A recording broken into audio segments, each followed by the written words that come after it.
With election politics front of mind, doomed to fail show votes have become an all too frequent occurrence in this chamber.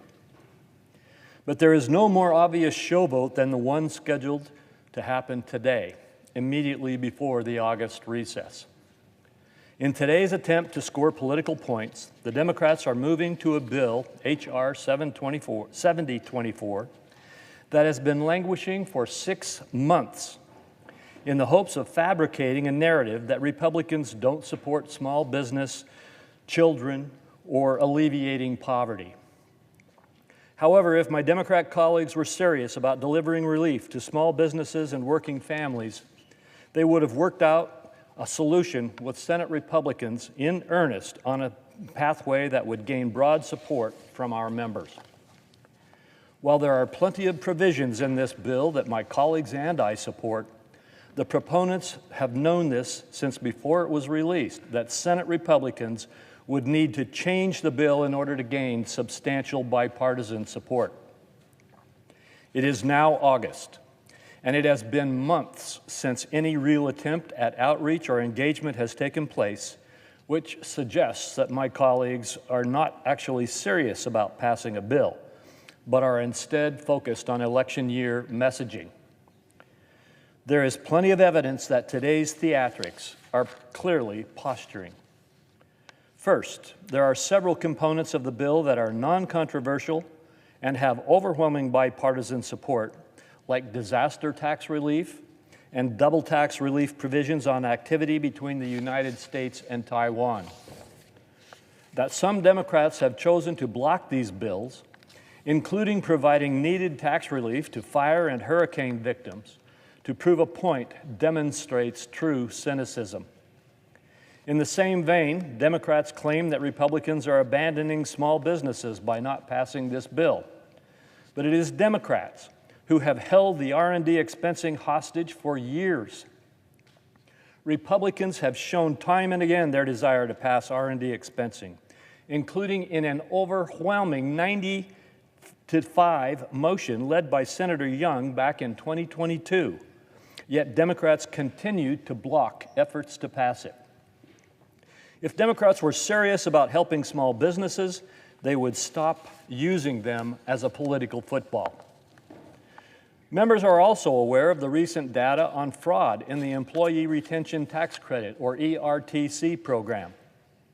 Senator Tillis requested unanimous consent to pass a bill that would end the fraud-ridden program back in February, but the bill was blocked by the Democrats. If someone is to blame for not ending the ERTC fraud, it is not the Senate Republicans.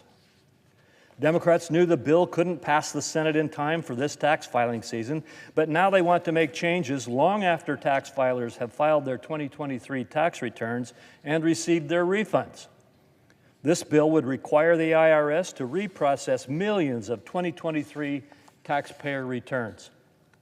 This is an IRS that still has backlogs in the millions, including identity theft case delays that the National Taxpayer Advocate has described as making a mockery of the right to quality service in the Taxpayer Bill of Rights.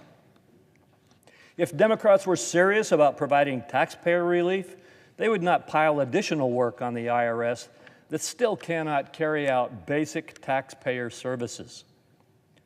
For all my Democrat colleagues' past calls for regular order in the Senate, one would think the Senate Republican request for a Finance Committee markup on this bill would have been well received.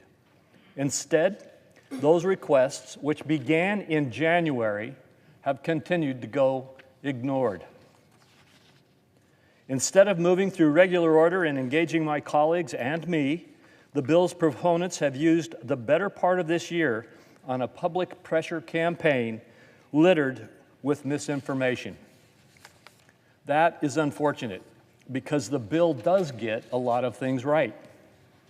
However, the critical flaw with the bill is that it fails to provide meaningful tax relief to working families and instead goes too far toward the Democrats' goal of turning the child tax credit into a subsidy untethered to work, which is fundamentally contrary to what the credit was created to do.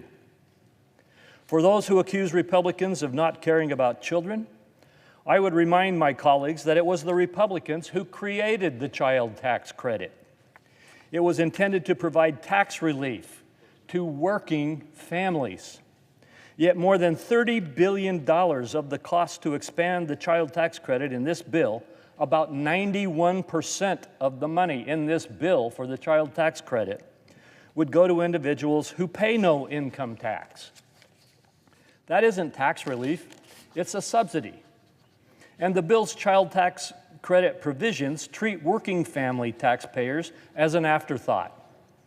Not only do families with a federal income tax liability receive a mere 9% of the bill's child tax credit benefits, they also would be left waiting for that tax relief until 2 years after the benefits accrue to those with zero income tax liability.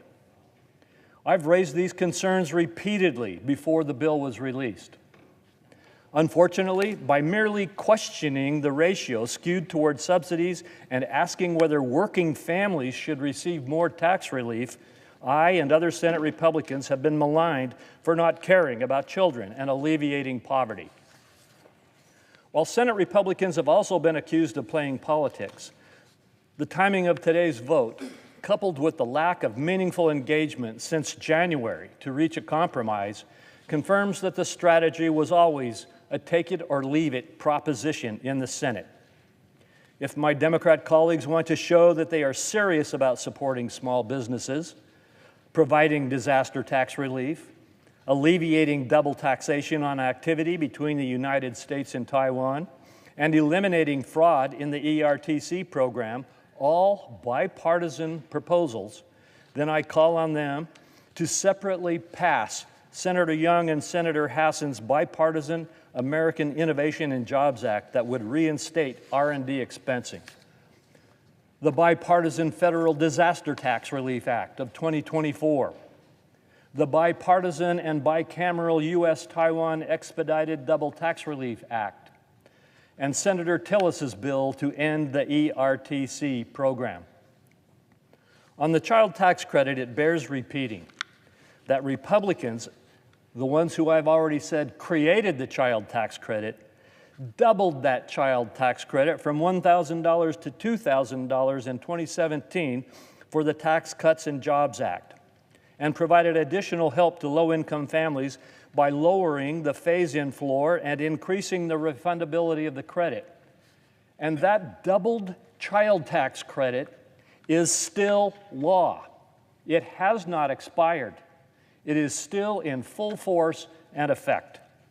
If the Democrats are serious about helping these working families, I'm ready to push for an extension of those changes beyond 2025. I've maintained a willingness to negotiate a bill that provides meaningful relief to Americans now, a bill that a majority of Republicans in this chamber can support. But today's senseless show vote further demonstrates that Democrats are not serious about doing so. For that reason, I will be voting no on cloture and urge my colleagues to do the same. Thank you, Mr. President.